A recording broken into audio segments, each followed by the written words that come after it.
সর্বদলের হরতাল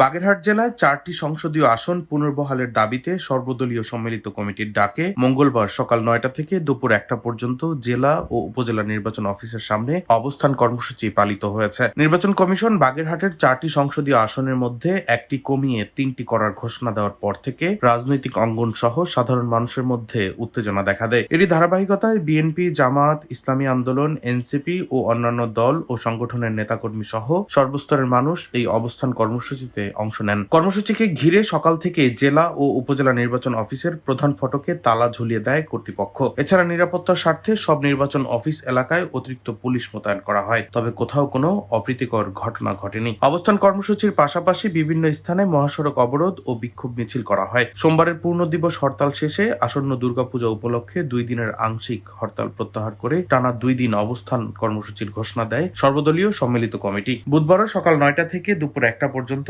একইভাবে এই কর্মসূচি পালিত হবে। অবস্থান কর্মসূচিতে সর্বদলীয় সম্মিলিত কমিটির আহ্বায়ক ও জেলা বিএনপির সাবেক সভাপতি এম.এ. সালাম বলেন, নির্বাচন কমিশন বাগেরহাটের একটি আসন কমিয়ে জনগণের আশা আকাঙ্ক্ষাকে উপেক্ষা করেছে। ভৌগোলিক অবস্থান, জনসংখ্যা, মোংলা বন্দর, ইপিজেড, শিল্পাঞ্চল ও 2টি বিশ্ব ঐতিহ্যবাহী স্থানের গুরুত্ব বিবেচনায় 4টি আসন বহাল রাখা প্রয়োজন। এদিকে জেলা জামায়াতের আমির মাওলানা রেজাউল করিম বলেন, এটি কোনো দলীয় আন্দোলন নয়, এটি জনস্বার্থের আন্দোলন। আসন পুনর্বিন্যাসের সিদ্ধান্ত অবিলম্বে প্রত্যাহার করে 4টি আসন বহাল করতে হবে, নইলে আরো কঠোর কর্মসূচি দেওয়া হবে। সর্বদলীয় সম্মিলিত কমিটির নেতারা জানান, 4 আসন পুনর্বহাল না হওয়া পর্যন্ত তাদের এই আন্দোলন অব্যাহত থাকবে। ডেস্ক রিপোর্ট, দৈনিক ডেস্টিনি।